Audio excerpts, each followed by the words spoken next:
स्वागत है आप सभी का गायत्री विद्या मंदिर सांचौर की ऑनलाइन क्लासेस में। हम लोग बात कर रहे थे 12th क्लास की बायोलॉजी के 28 नंबर चैप्टर की, और अपना जो 28 नंबर जो चैप्टर है वो मानव में प्रजनन तंत्र से संबंधित चैप्टर है। और इसमें कल हमने बात की थी नर प्रजनन तंत्र के बारे में, मानव के मेल रिप्रोडक्टिव सिस्टम के बारे में। तो वहाँ कल के लेक्चर में मैंने आप लोगों को बताया था कि मानव का जो नर प्रजनन तंत्र है उसमें 3 प्रकार की संरचनाएं उपस्थित होती हैं। जो पहली संरचना है नर प्रजनन तंत्र की, उसका नाम था प्राथमिक या मुख्य नर जनन अंग। और मैंने कल बताया था कि मानव शरीर में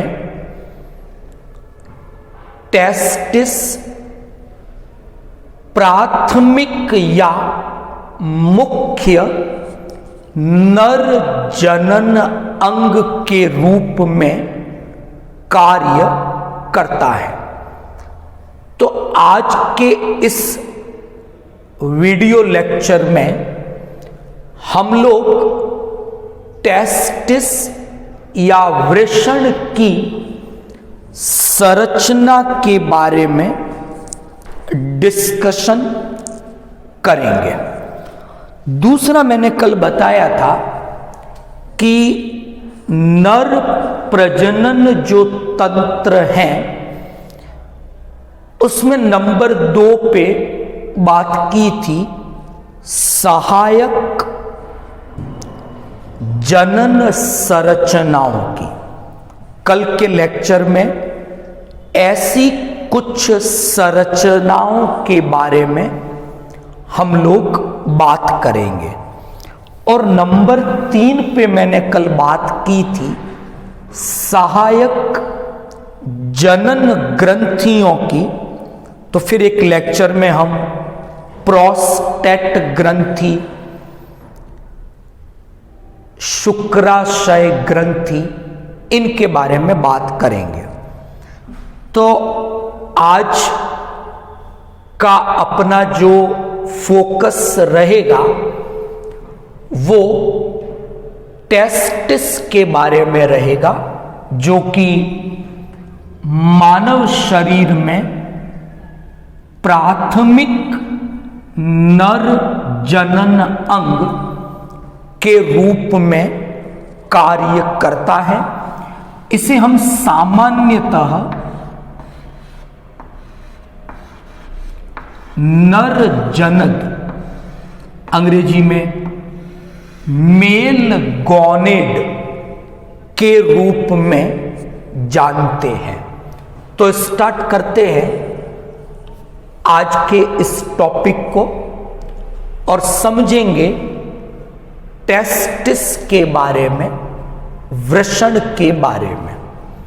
तो जो सबसे पहली जानकारी मैं जो डिस्कस कर रहा हूं वो मैं एक संरचना के बारे में आप लोगों को बता रहा हूं। वो संरचना है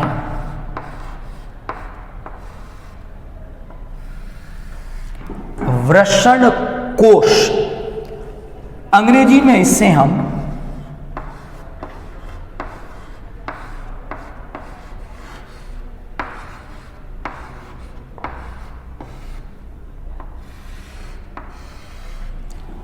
स्क्रोटल सेक के नाम से जानते हैं। तो पहले हम एक बात करेंगे इस संरचना के बारे में।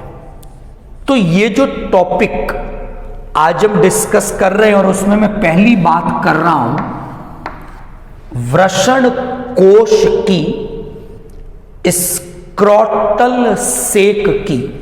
तो एक चीज समझना, ये जो संरचना है वृषण कोश, इसका सीधा सा संबंध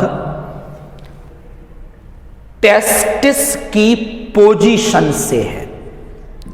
तो जब हम मानव की बात करते हैं तो ऐसा हम लिखते हैं कि मानव में जो टेस्टिस है एक जोड़ी है संख्या में, और ये दोनों टेस्टिस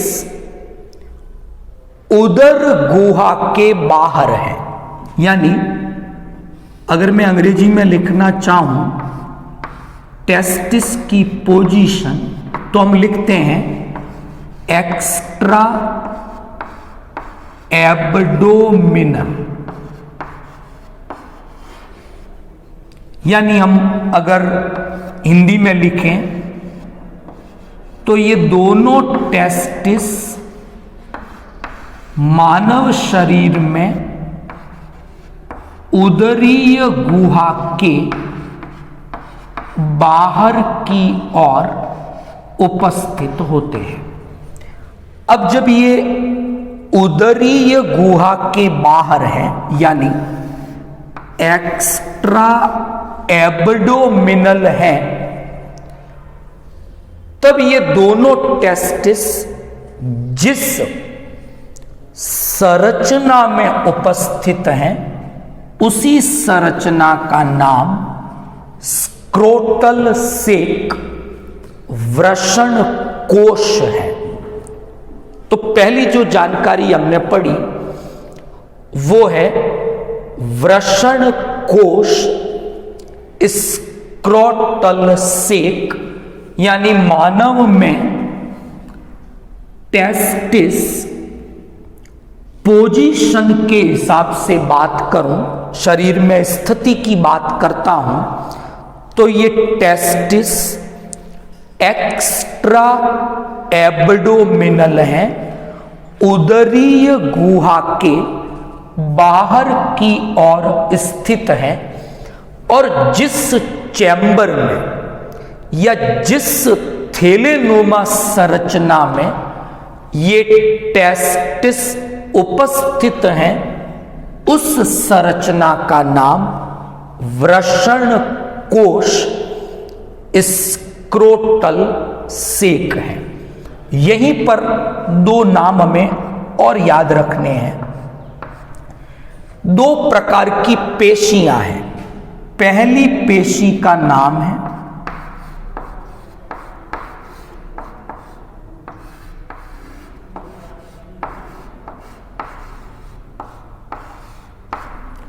डॉल्टोस पेशी है और दूसरी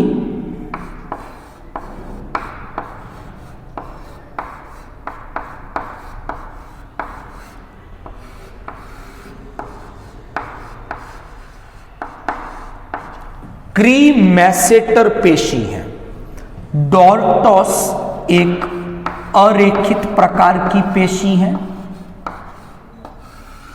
जबकि क्रीमैसेटर एक प्रकार की रेखित पेशी का उदाहरण है।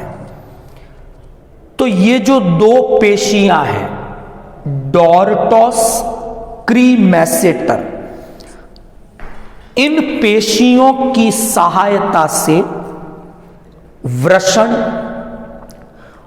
उदर गुहा के साथ या उदर गुहा की जो भित्ति है उसके साथ कनेक्टेड रहते हैं, उसके साथ जुड़े रहते हैं। अगर मैं शॉर्ट में कहूं तो वृषण उपस्थित तो इस वृषण कोश में है, लेकिन इन दो पेशियों की हेल्प से टेस्टिस उदर गुहा की भित्ति के साथ कनेक्टेड है।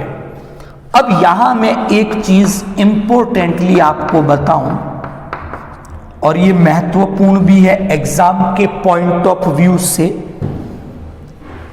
कि आखिर मानव में ये जो टेस्टिस हैं वो उदर गुहा के बाहर क्यों है, एक्स्ट्रा एब्डोमिनल क्यों है, और इस वृषण कोश में उपस्थित क्यों है, इस पे मैं एक चर्चा करूंगा छोटी सी, फिर हम वृषण की संरचना पे आ जाएंगे।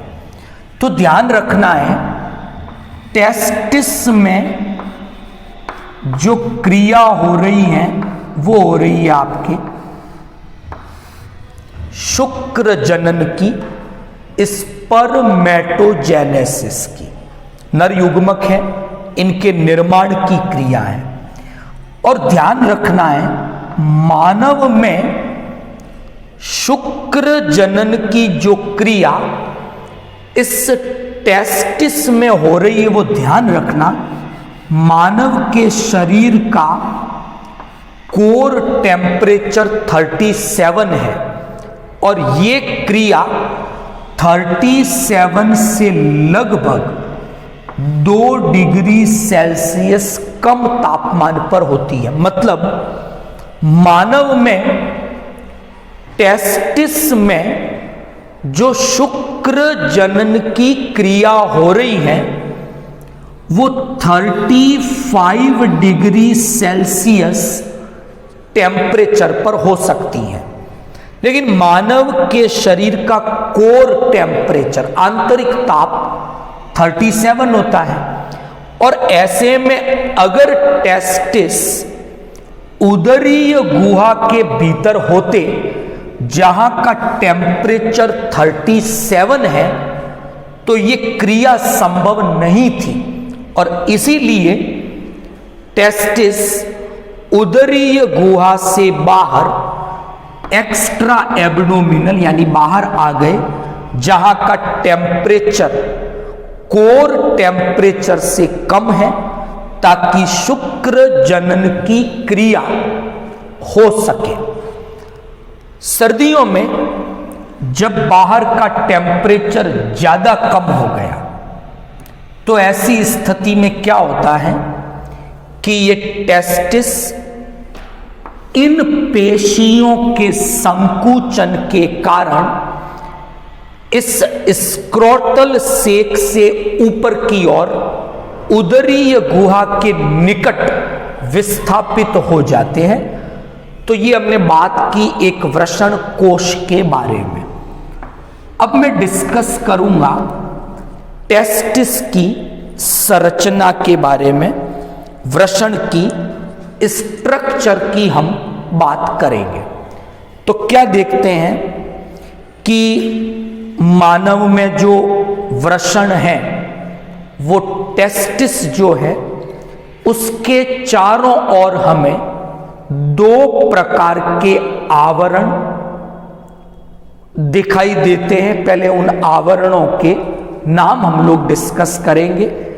पहला आवरण जो है, मैं यहां नाम लिख देता हूं,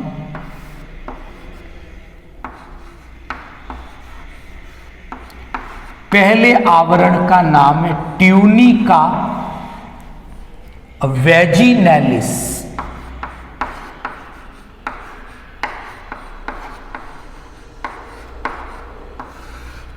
दूसरे आवरण का नाम है ट्यूनिका एल्बुजिनिया। अगर मैं हिंदी में कहूं तो ट्यूनिका वेजिनैलिस को हम हिंदी में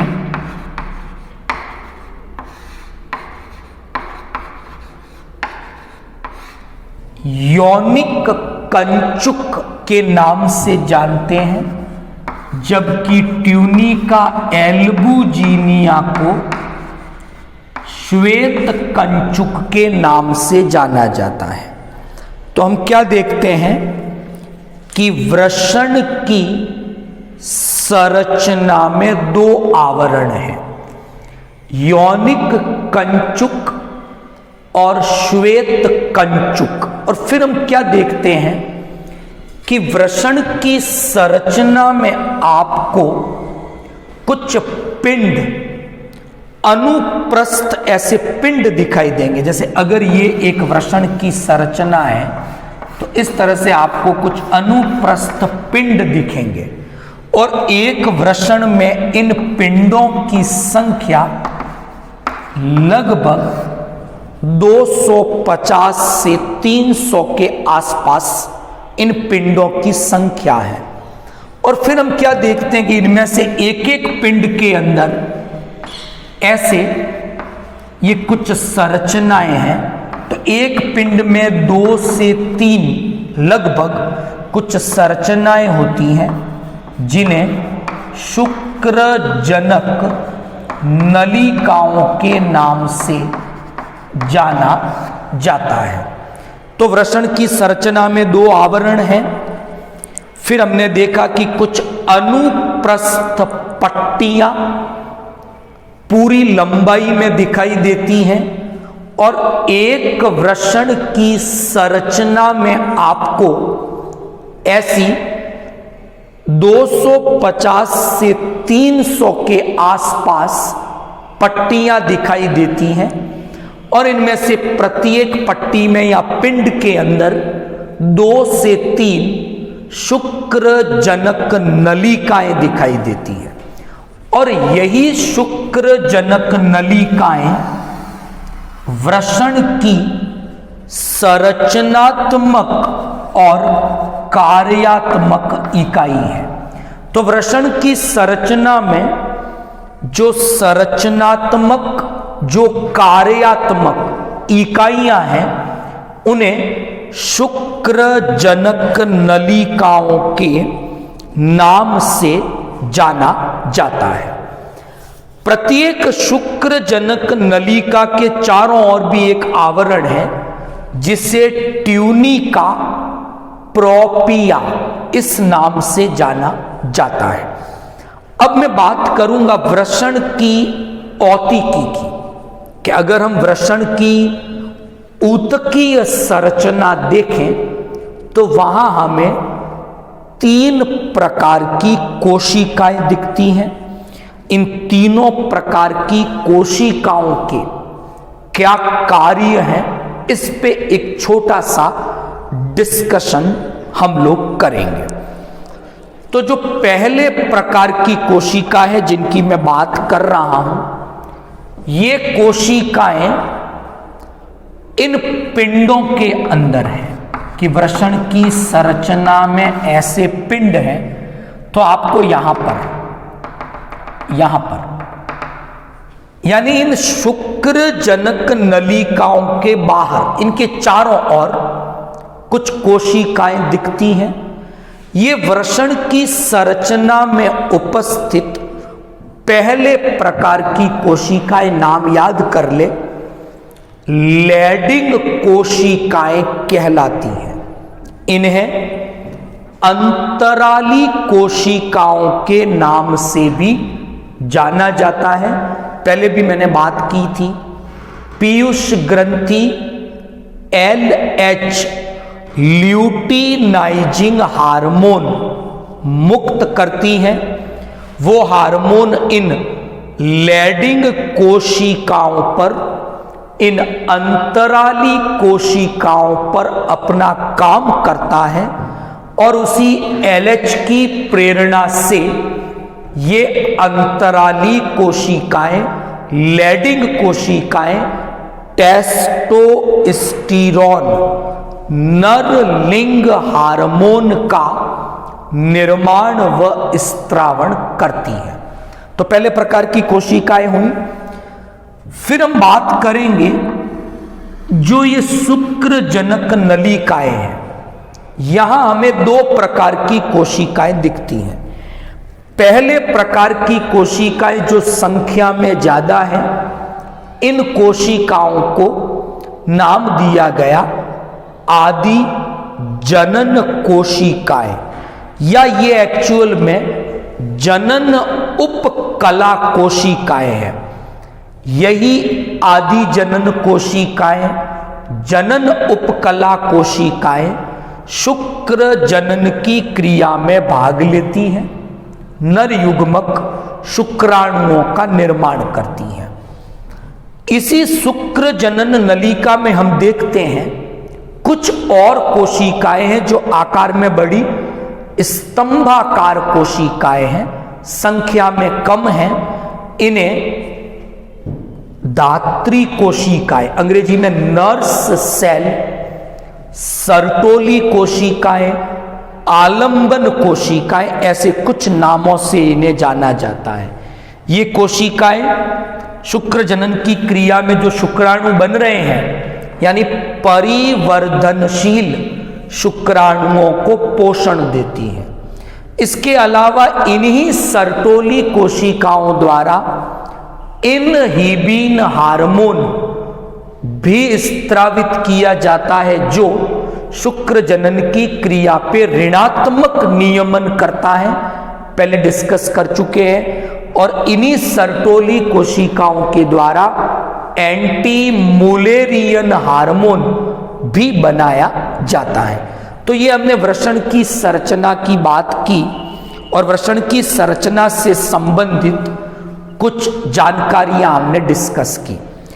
फिर हम क्या देखते हैं कि वृषण के ठीक बीच में, यानी यहां पर कहीं, इन शुक्र जनक नलिकाओं से कुछ ब्रांचेस, कुछ नलिकाएं छोटी छोटी निकलती हैं और यहां पर 25 से 30 नलिकाओं का एक ग्रुप बन जाता है। उस ग्रुप को नाम दिया गया रेटेटेस्टिस, वृषण जालक कह सकते हैं। तो ये जो रेटेटेस्टिस हैं, या एक्चुअल में 25 से 30 शुक्र वाहिकाओं का जाल है। तो ये शुक्र वाहिकाएं इनसे निकली हैं और ये शुक्राणुओं को बाद में एपिडिडिमस अधिवृषण, जो कि एक सहायक नर जनन अंग है, उसमें ले जाती है। कल उसके बारे में डिस्कस करेंगे। तो आई होप आज का जो लेक्चर था वो आपको इजीली समझ में आया होगा। वीडियो को ज़्यादा से ज़्यादा लाइक और शेयर करें। आपकी कोई प्रॉब्लम है कमेंट बॉक्स में कमेंट कर सकते हैं। Thank you all of you.